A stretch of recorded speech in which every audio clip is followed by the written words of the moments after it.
Ja, jeg vil gerne byde rigtig hjertelig velkommen til Så hvad er planen?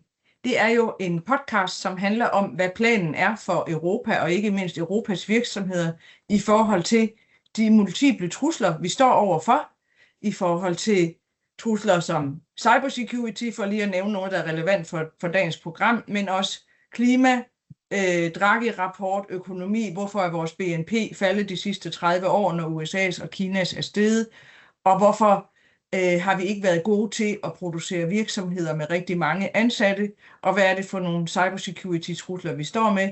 Vi vil ikke bruge lang tid på at snakke om problemerne, men vi vil gerne bruge lang tid på at snakke om løsningerne, og det her program har det ønske, at vi gerne vil arbejde med, hvad kan virksomhederne gøre for at komme i front igen, og hvordan kan vi på rammeniveau sikre, at vores virksomheder kommer frem, og i virkeligheden sikre, at det Europa, vi er mange, der elsker, med de værdier, vi står på, med de fordele, vi har omkring, hvordan vi behandler hinanden, omkring de regler, vi trods alt også har sat op for hinanden, hvordan de kan blive til en kompetitiv fordel. Lige nu virker det mest som om, at det er nogle snubletråde, vi har sat ud for os selv, og vi ikke rigtig har fået styr på, hvordan det skal foregå. I dag er jeg så heldig, at jeg har professor Jan Damsgaard med fra CBS. Jan Damsgaard kender jeg, fordi at vi har snakket sammen om hans nyeste bog, Digital Suverænitet. Og Jan Damsgaard er også et digital vismand, og det, som grunden til, at han er selvskrevet i det her program, er, at han har en dyb indsigt i området her omkring de udfordringer, vi står med, den digitale trussel, vi har, om den cybertrussel, vi har, men så har han den, må jeg hilse at sige som konsulent, særligt brugervenlig tilgang til livet, at han også godt kan lide at skrive og forholde sig til, hvad man kan gøre ved det. Og så har man selvfølgelig selv skrevet det her program, fordi det jo hedder, så hvad er planen? Så jeg er rigtig glad for, at du vil være med. Rigtig hjertelig velkommen, Jan Damsgaard. Tak skal du have. Jeg har glædet mig. Og det vi har aftalt er jo, at vi lige starter med at kigge på, hvad er det så for en trussel, det område, du er ekspert i? Hvad er det for en trussel, det egentlig er for Europa som helhed? Så går vi bagefter ned til, hvordan det ser ud for virksomhederne, og så vil vi til sidst prøve at give en opskrift på, hvordan sikrer vi både en resiliens, men også et lederskab i Europa i forhold til, hvordan vi kommer videre, og om vi så lige får hele lederskabet på plads nu her, det må vi se, men vi starter lige med at kigge på, hvordan, hvis du skal beskrive det, ser det trusselsbillede ud, Europa overordnet set er udsat for, især med den her, i forhold til den digitale suverænitet? Ja, det er jo hele Europas suverænitet, der er truet. Det er jo ikke bare på det digitale område, det er også på det militære område, på det økonomiske område. Vi oplever at blive overset af de store geopolitiske positioner, der er i verden. Altså Kina ser ikke til Europa, USA ser ikke til Europa, og vi har spillet os hen et rigtig dumt sted.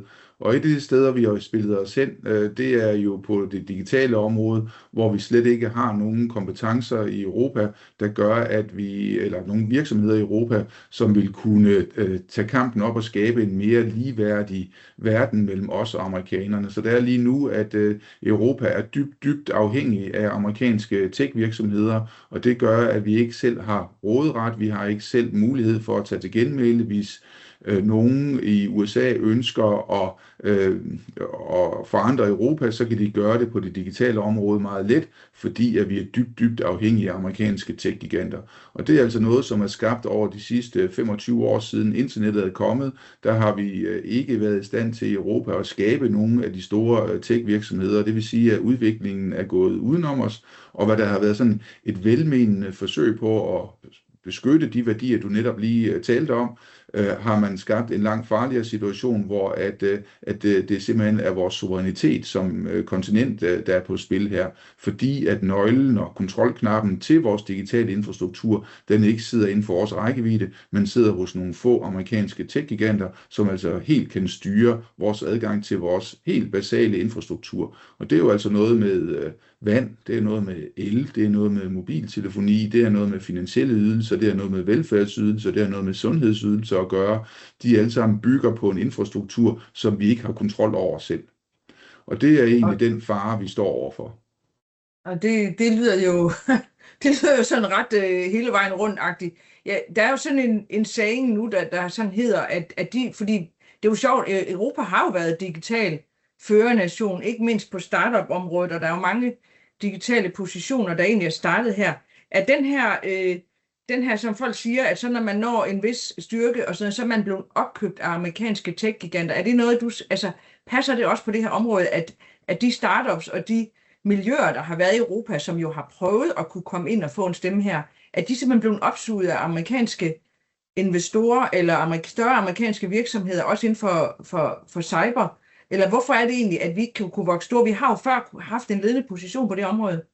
Ja, det er en del af årsagen, så man taler om det her med, at der mangler kapital, der mangler kompetencer, altså vi uddanner slet ikke nok STEM-uddannede, altså folk med kompetencer inden for science og teknologi og engineering and math, og også at vi har skabt et meget fjendtligt erhvervsmiljø, som gør, at vi altså ikke, vi kan godt få gode idéer, men vi skalerer dem ikke. Med det samme, de når op og bevarer en vis størrelse, så finder de det attraktivt at flytte til USA i stedet for, og det er selvfølgelig ikke hensigtsmæssigt.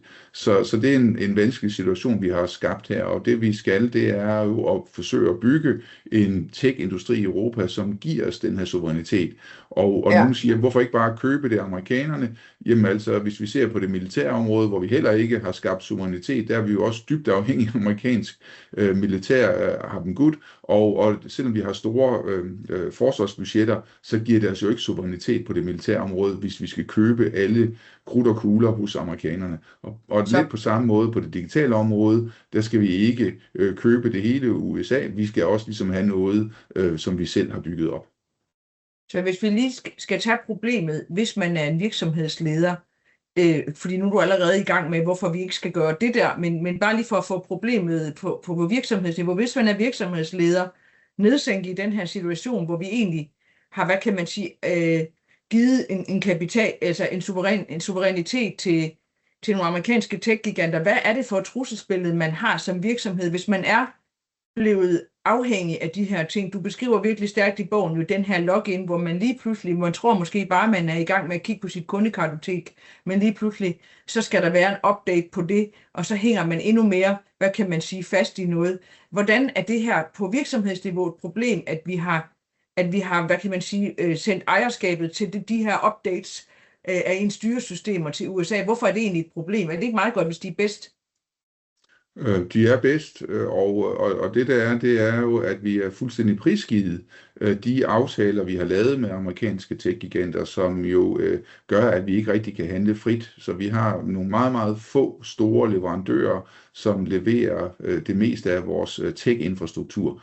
Og de fleste virksomheder i dag er jo altså softwarevirksomheder. Hele deres virksomhed er bundet op på digitale løsninger, og det er de løsninger, som ikke længere er under vores kontrol, men styres et andet sted fra.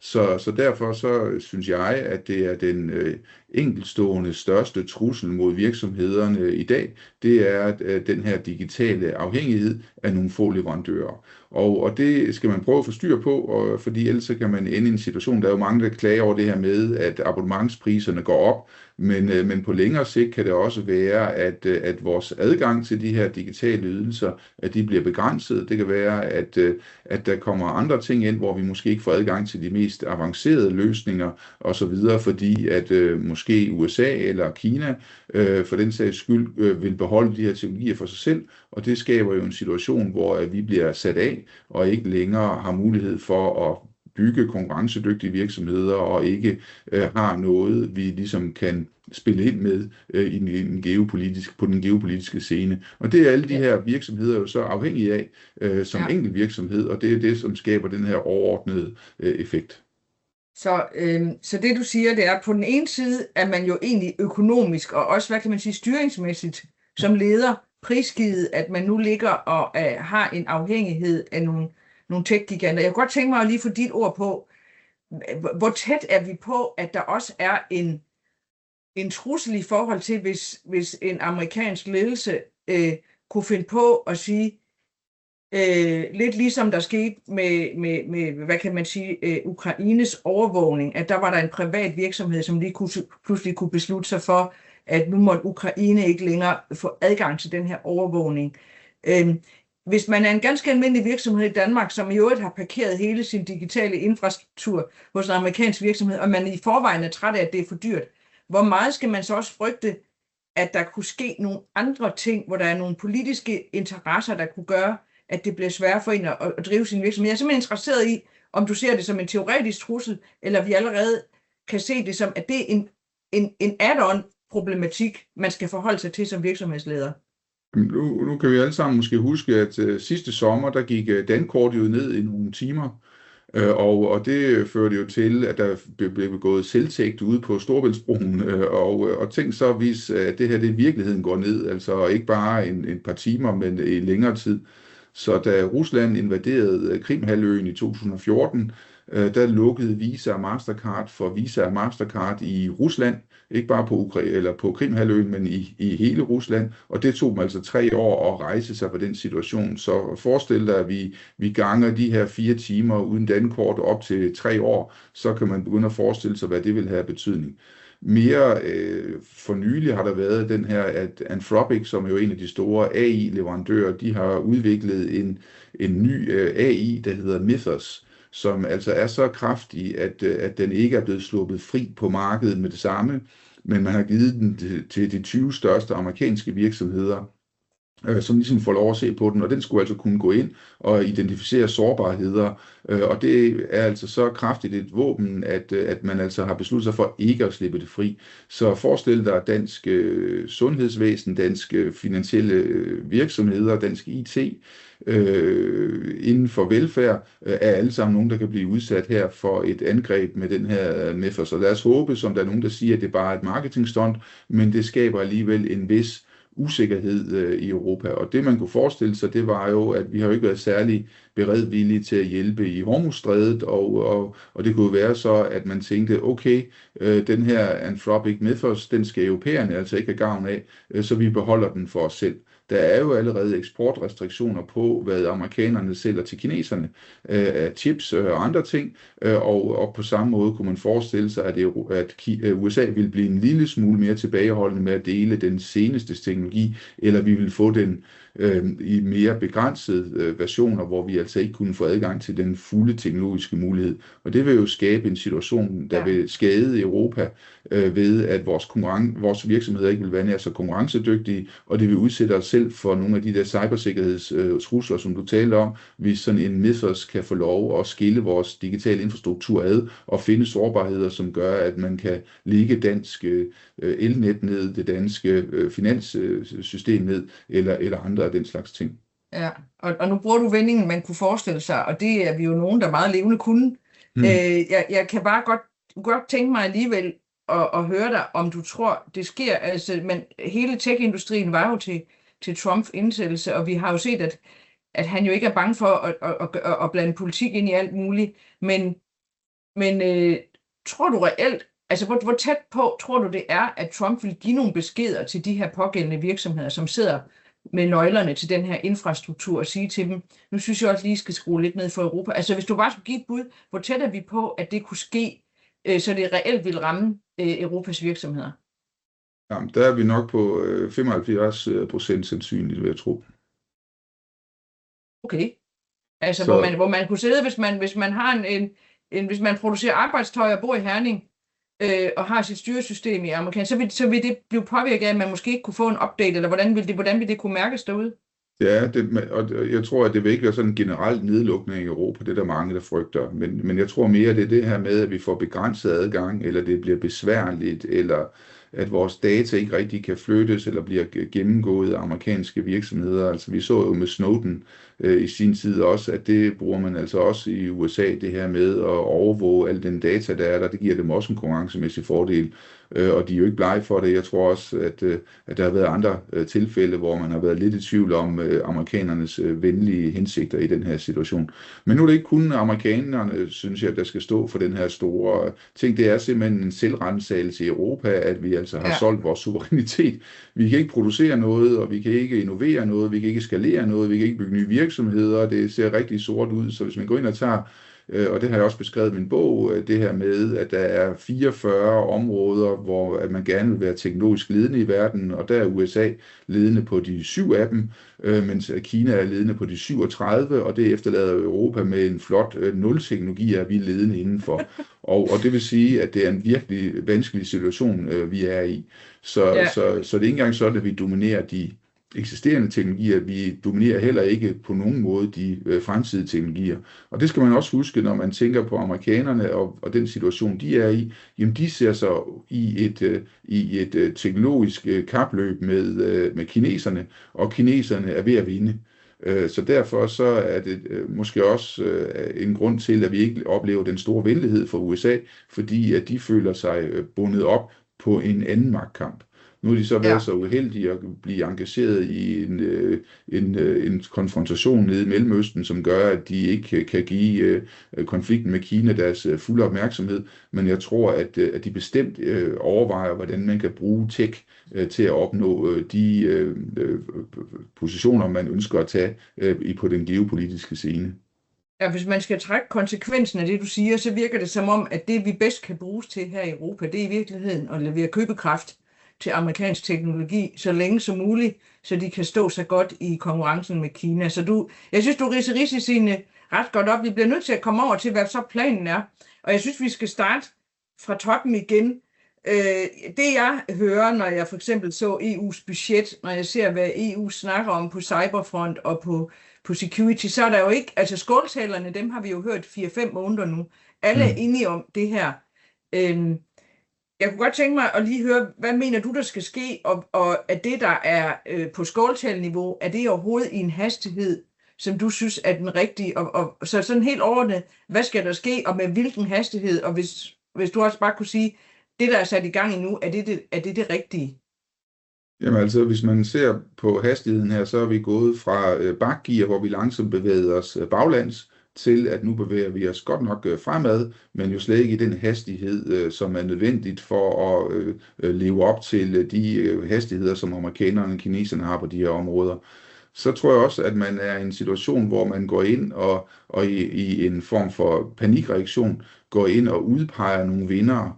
Og det vil sige, at mange af initiativerne handler om at begrænse konkurrencen. Jeg tror på, at vi skal øge konkurrencen. Så det man gør, det er, at man går ind og finder måske man tager sådan en tilgang til det, hvor man siger, okay, nu får det her tyske firma særlige privilegier, statsstøtte, og man pålægger offentlige virksomheder, at de skal købe fra den her leverandør.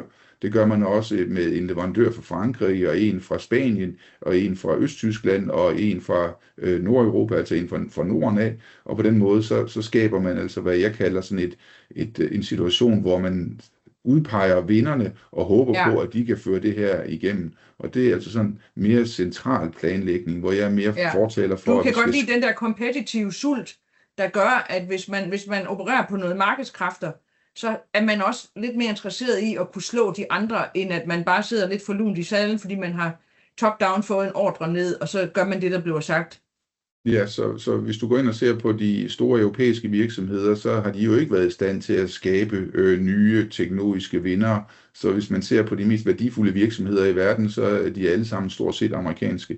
Så hvis vi vil have nogle af dem, så gør vi det altså ikke ved at beskytte eksisterende industrikonglomerater. Vi skal i stedet for gå ind og skabe nye teknologiske virksomheder, som kan vokse op fra bunden af. Og de skal altså ikke udpeges og i beskyttet værksted. Det er ikke det, der skaber innovationskraften. Nej, vi har brug for, at de får et miljø, de får et erhvervsmiljø, at de kan arbejde i og kan vokse sig store. Og hvordan skaber man lige det? Fordi jeg tænker, det største problem er vel, at de ikke har noget marked. Fordi alle os, der om vi store eller små virksomheder, vi hænger jo på de andre. Ja, og det man kan gøre, det er jo så, at man kan bede europæiske virksomheder om at forfordele europæisk tech, uden at vi begrænser deres udvalg. Altså hvor vi siger, at du skal købe fra den her virksomhed, så kan man påbyde dem at måske købe købe europæisk generelt. Skulle det så være med en grøntsagsmomsfritagelse på de europæiske ting, eller hvordan skal vi understøtte det her?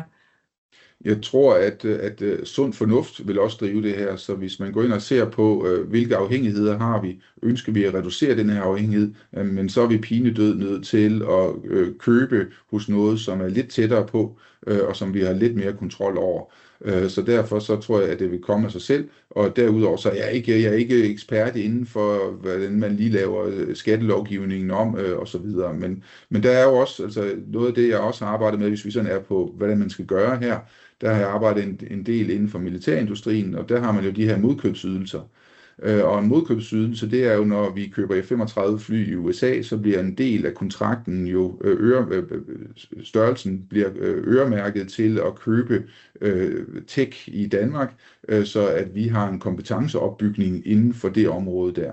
Og på samme måde kunne man jo sige, at når europæiske virksomheder køber cloud-løsninger hos Microsoft eller Google eller ved Amazon, jamen så skulle en del af kontraktens størrelse gå til at ikke tilpasse den her til virksomheden, men til at bygge generelt tech inden for det samme område. Fordi at det her det er noget, som er så stort, at vi er nødt til at gøre det på den måde, fordi at vi kan ikke bruge skatteyderpenge til at lave det der. Jeg tror, at vi snart skal gøre det her med modkøbsydelser, kunne være en vej frem. Modkøbsydelser, ja. Og en af dem, der også har medvirket i programmet her, er jo Connie Hedegaard, og hun åbnede lige en stor cirkulær konference, jeg deltog i, og kom med en af de kæpheste, jeg selv har inden for det her, og det er jo public procurement, altså offentlig indkøb.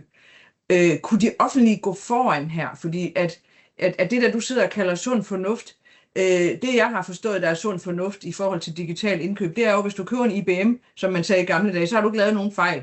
Ikke? Og derfor så er jeg ikke sikker på, at din tese omkring, at så skal man også lige udvise sund fornuft over for en europæisk opstartsvirksomhed, hvor man samtidig sidder og kigger på, hvad koster det, jeg havde i forvejen, det har det virket meget godt, og der er ikke nogen, der har sagt, at det går i stykker i morgen. Så kunne den her sunde fornuft, du snakker om, kunne der være nogle offentlige indkøber, der gik for os på den, eller hvordan får man den til at gå i gang, uden at man risikerer sin egen infrastruktur, som man jo lever af som virksomhed? Ja, så det er en lille smule skeptisk overfor, fordi vi ser rigtig meget, at man vil binde den offentlige sektor for et korstog mod de store amerikanske tech-giganter, og så skal det tvinges til at købe open source løsninger, hvor at man mildt sagt ikke har i samme grad styr på sin compliance, man har ikke styr på sin cybersikkerhed, man har ikke styr på dokumentation, man har ikke styr på videreudvikling, man har ikke styr på integrationer osv. De er simpelthen for små i forhold til de her ting, så vi er nødt til at have en vis størrelse på de her europæiske alternativer, og de kommer. Så hvis man går ind og tager, så T-Mobile har faktisk lavet en fornuftig cloud-løsning, som man godt kan begynde at købe, uden at man behøver at risikere noget. Lidl, altså købmandskæden, har også lavet en fin en, og inden man dør af grin over den, så skal man huske på, at hele cloud-løsningerne, de kommer fra en boghandler, altså fra Amazon, som havde opdaget, at de havde en masse ekstra kapacitet, som ikke blev brugt uden for højtiderne osv., og det var jo egentlig startskud til det, så det er også fint, at Lidl kan gå ind med der. SAP, som jo også er europæisk, har også cloud-løsninger osv., men lige nu virker det som om, at man smider alt, hvad man har i hænderne, og så risikerer sin egen infrastruktur ved at hoppe ombord i en lokal, endda på regionsniveau, lokalt open source løsning, og det tror jeg ikke er så stor tilhænger af. Nej, og det er jo... Det er også noget af det, vi snakkede med Ulrik Vestergaard om, at det der med bare sådan at hoppe ned i noget nyt 100%, i stedet for lige også at prøve at være sikker på, at man ikke bare understøtter noget, hvor der ikke er nogen sikkerhed. Det er ikke lige det, du fortæller for. Men kan vi så ikke bare lige gå ned i bestyrelseslokalet her, ja, som jeg jo også ved, du er nede i, og så sige, at vi er en mellemstor dansk virksomhed. Vi er 100% logget inde i forskellige amerikanske styresystemer. Og nu har vi lige hørt den her podcast, i hvert fald glimrende med hensyn til gæsten i dag. Og nu vil vi gerne i gang med et eller andet, vi tænker, der er smart, og det skal helst ikke koste for meget, for der er masser af andre problemer. Men vi vil gerne, i hvert fald, jeg tror, på bestyrelsesniveau, der har man altså sådan, at det skal i hvert fald vi skal helst ikke udsætte os for fare. Hvad vil være det første, du vil gøre, hvis man tænker, at vi skal starte et sted? Jamen det, jeg anbefaler i bogen, det er jo, at den her bog skal læses af IT-afdelingen lige før, at bestyrelsesmedlemmerne læser den. Så når bestyrelsen kommer og banker på ned i IT-afdelingen og spørger, er vi afhængige, jamen så har man et svar parat. Så det man kan gøre, det er at gå ind og se på sin tech-stack, altså se på, hvad er det for noget tech, vi har i anvendelse, hvad er afhængighederne på hvert niveau af de her. Har vi exit-planer, har vi lavet sådan rehosting, har vi lavet fallover, altså så man kan flytte til en anden løsning, har vi data portabilitet, har vi lavet exit by design, så vi altså er trænet, fordi at det handler om med digital suverænitet, det er, at vi ikke skal ønske at blive uafhængige, men vi skal være i stand til at have kapabiliteten til at håndtere ens afhængigheder. Så jo bedre man er til det, jo mere afhængighed kan man egentlig håndtere. Det der jo er tilfældet nu, det er, at masser af de her afhængigheder er uerkendt for virksomheden, og de egentlig ikke rigtig ved, hvor deres afhængigheder sidder, eller hvad de skal gøre ved dem. Og der kommer bogen jo med den her modenhedsmodel, der handler om, hvordan man kan blive mere moden, man kan blive mere kapabel til at håndtere de her afhængigheder, så man er sikker på, at man ikke bliver fanget på det forkerte ben, hvis der skulle ske enten en geopolitisk, eller en adgangsmæssig, eller en abonnementsmæssig forskydning i relationen til en af de store tech-giganter. Så det er der, hvor jeg ville starte. Så bogen indeholder blandt andet en liste over spørgsmål, som bestyrelsen kan stille, og dem kan IT-afdelingen jo passende øve sig i at finde et godt svar på. Og nu, som du ved, har jeg jo læst din bog, og hvis vi nu antager, at man har fundet ud af, at vi er faktisk ret afhængige på alle fronter, vi er så også lige blevet lidt overrasket af, at der er en professor, der har sagt, at der er 75% sandsynlighed for, at der er nogen, der endda vil måske bruge den teknologi til noget, man ikke lige havde stået og regnet med, fordi der er jo altid den her forsigtighedsting. Så man vil egentlig gerne i gang med noget, men jeg tror ikke, at den enkelte virksomhed selv ser sig som nogen, der skal gå forrest på europæisk teknologi, hvis det ikke kan betale sig. Så hvorhen vil man så sige, hvad hvis de nu har taget beslutningen om, vi skal i gang, vi er egentlig ret afhængige, og vi vil gerne gøre et eller andet, kunne du så alligevel sige et eller andet, hvor kunne man med fordel gøre noget først for både at styrke sig selv og styrke de europæiske virksomheder? Ja, man skal ind og kigge på de her aftaler, man allerede har med tech-giganterne, og så skal man begynde at overveje, om man ikke kan lave sådan en situation, hvor man har flere leverandører på flere af niveauerne. Og der hørte jeg forleden nogen, der har arbejdet med, at de brugte Anthropic Claude som deres AI, men de havde altså også en open source løsning internt i virksomheden, og den var ikke nær så god, og de brugte Claude for 90% af tilfældet, og kun 10% den her open source løsning, men det betyder alt andet lige, at man jo ikke er på samme måde prisgivet, hvad Anthropic de laver af abonnementsændringer eller andre ting, eller hvor de hoster dataen, eller de stjæler dine data osv. Så ved den her situation, der nedbringer man jo sin afhængighed ved at have faktisk et fallover, altså en mulighed for at skifte til en anden løsning, som måske ikke er nær så god, men som er en mulig anden løsning. Det vil være en af tingene. Så en det synes jeg er vildt spændende. Nej, undskyld. Ja, hvad? Det vil være at lave noget exit by design, så når man skal genforhandle de her kontrakter, så lige få talt med de her leverandører om, at hvis den her kontrakt den ophører, jamen så er det ikke sådan, at man bliver efterladt på marken, jamen så får man faktisk hjælp til at komme videre. Og at de data, man har låst i deres systemer, jamen det er den her med dataportabilitet. Den får man ikke bare som en komma-separeret fil, men man får faktisk hjælp til at flytte dataene over i et andet format, så at man med rimelighed kan tage data, særlige kundedata og andre data med sig, så man beholder relationerne mellem dataene og historikken i dataene osv. osv. Så der er masser af ting at tage fat på. Og så tror jeg også, man må indse, at vi nok skal have et kompetenceløft i IT-afdelingerne. Det vil sige, at vi skal have flere og dygtige IT-folk ind og sidde vores IT-afdelinger. Så ikke, at de ikke er dygtige, dem der er der i forvejen, men vi skal have endnu flere dygtige folk ind, som altså kan håndtere det med at lave integrationerne mellem flere forskellige løsninger, hvor vi i dag jo har købt de her pakkeløsninger hos internetgiganterne, hvor man ikke har behøvet at spekulere på, om det kunne hænge sammen, eller det skulle opdateres, eller hvordan integrationerne ville ske. Det var alt sammen noget, vi fik. Jeg synes jo netop, at det der er lidt interessant ved det her mærkelige ægteskab mellem amerikanske tech-giganter og europæiske køber, er jo, at vi jo i særklasse har digitaliseret vores indkøb til at være lean. Altså vi er jo i Europa vildt gode til at få, også fordi vores lønninger er så høje, så er vi gode til at lave nogle ret stramme indkøbsmodeller, industrielle indkøbsmodeller, og det er jo egentlig en del af grunden til, at vi ikke er helt døde endnu. Det er jo, at vi køber stramt ind, og nu går du ind og siger, nu skulle man hellere lave noget exit by design, så man skal have to forskellige. Og det synes jeg bare er lidt interessant, fordi det er noget, jeg har tænkt over med mange forskellige typer løsninger i forhold til at blive mere europæisk selvforsynende og bæredygtig. Det er, at du bliver nødt til at bryde op i den der måde, du køber ind på, ikke kun som offentlig sektor, men det er egentlig den vej, du tænker, man skal gå, at man skal være lidt mere nysgerrig, måske bare for en lille dels af ens indkøb, simpelthen bare for at gøre sig mere uafhængig. Jamen, det lærte vi også efter corona, hvor vi jo havde rigtig, rigtig lange forsyningskæder, ikke? Og der er jo kommet det her nearshoring også, altså hvor man ligger noget stadig ikke i Sydøstasien, men man har også noget, der er lidt tættere på. Og man skal huske på, at en ræv altid har to udgange, og på samme måde her, så er det altså den samme sunde fornuft, der skal til, hvor vi ikke lægger alle vores æg i en kurv, og det skaber altså også et langt bedre forhandlingsudgangspunkt, når man skal diskutere kontrakter med tech-giganterne.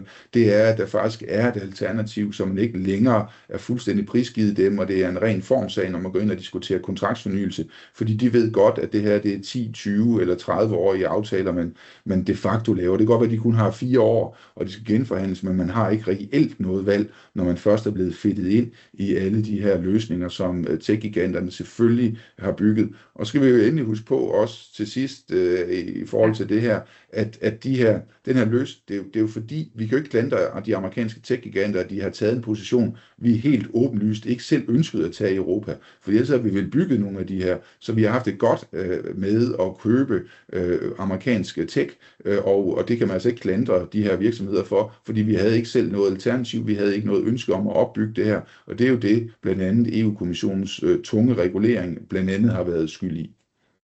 Ja, så det du egentlig har gennemgået nu, det er, hvad er Europas problem?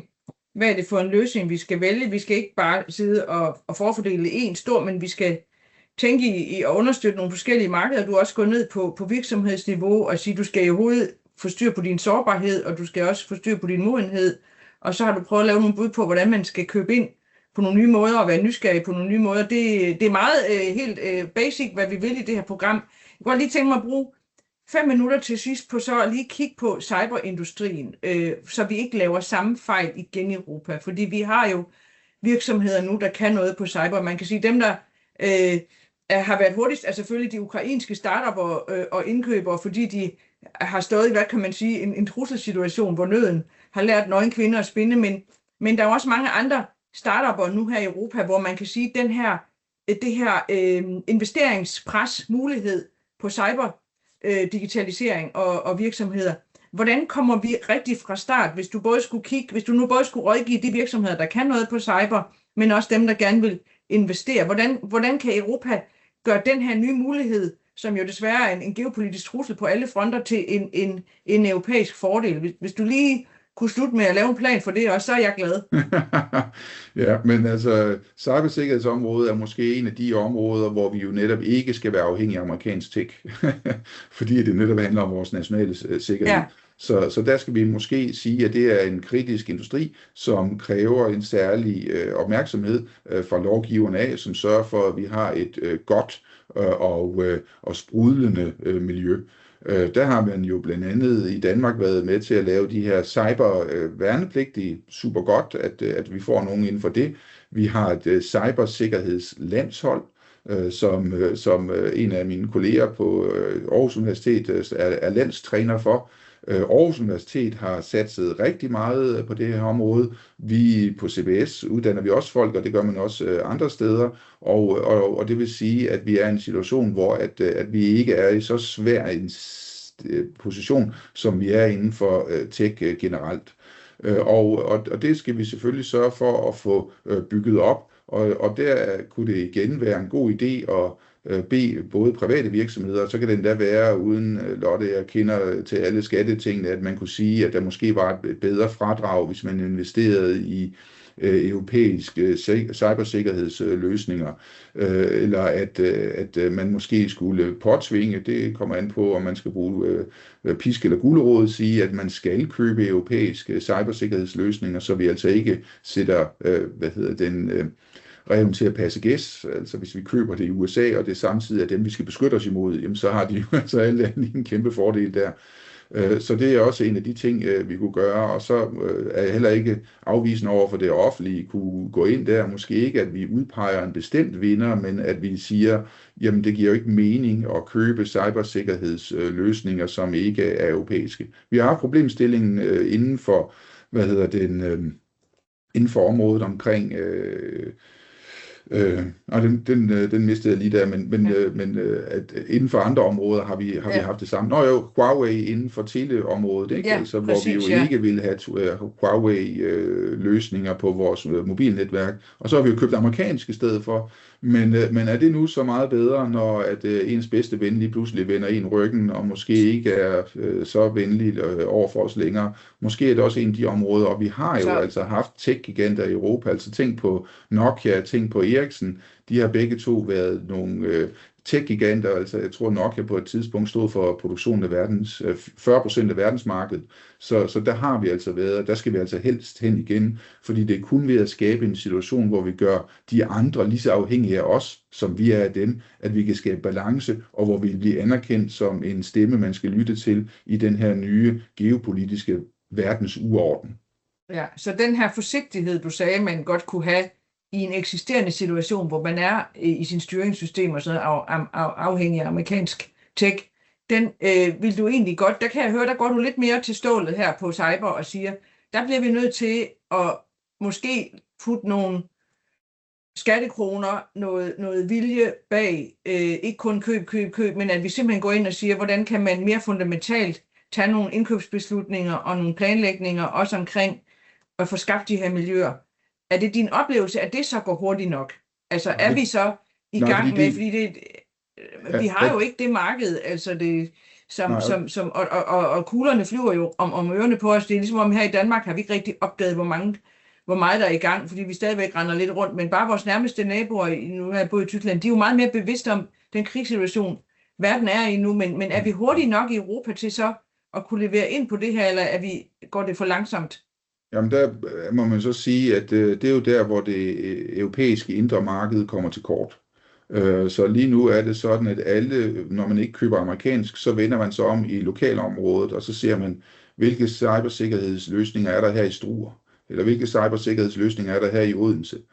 Og det er altså ikke den vej, vi skal. Vi skal købe europæisk, vi skal ikke købe dansk, og vi skal lade danske virksomheder blive europæiske spillere, og vi skal lade tyske spillere blive europæiske, så vi får det her indre marked. Og det tror jeg også, at EU-kommissionen efter mange års overvejelser har indset, og Ursula von Leyen har jo snakket om det her med det 28. regime, altså et EU-Inc., hvor man kan vælge at starte en virksomhed, som er underlagt europæisk lovgivning, og ikke først og fremmest dansk og dernæst europæisk lovgivning. Så altså vi får nogle virksomheder, som kan operere over hele Europa på samme vilkår, så at de ikke skal leve op til de forskellige løsninger, der er i de lokale markeder. Så det kunne være en måde at få sat hastighed på den her innovationskraft, som er helt afgørende, vi får gang i Europa. Og med de ord, Jan Damsgaard, vil jeg bare lige sige, at jeg synes jo egentlig, du har sluttet med, og sådan er det jo nogle gange med forsvarsindustrien, at når kuglerne flyver, så kommer innovationen af sig selv. Du har jo så lige nu kommet med et bud på innovation i virksomhedsopstart og markedsliggørelse på nogle nye måder, som jeg tror, du har meget ret i. Altså, at det, du sidder og foreslår nu i forhold til cyberindustrien, det vil jeg så for egen regning sige, det kunne man jo egentlig gøre på alle andre områder, fordi så behøver det jo ikke at tage så lang tid, for Europa står jo i trusselsbilledet, hvor jeg nok synes, du fik tegnet det ret præcist op med de 44 punkter, hvor vi er ledende på 0. Så tak for lige at tage cyber ind, for så fik jeg dig til at sige nogle af de ting, du ikke havde lyst til at sige på det digitale alene, men det er jo fordi, det er jo sådan nogle indsigter, som du har, som vi har brug for at skubbe til vores egen behagelighed i forhold til, at vi er i fuld gang. Der er jo ikke nogen, der siger, at vi ikke er i gang. Jeg synes, problemet er, at vi ikke er nok i gang i forhold til, hvad vi står med. Så tusind tak, fordi at du både vil kigge top-down og helt ned i bestyrelseslokalet, men også lige vil få cyberbilledet med som den kravlegård, fast-track kravlegård, som vi måske har brug for. Tusind tak, fordi du vil være med. Det var en fornøjelse.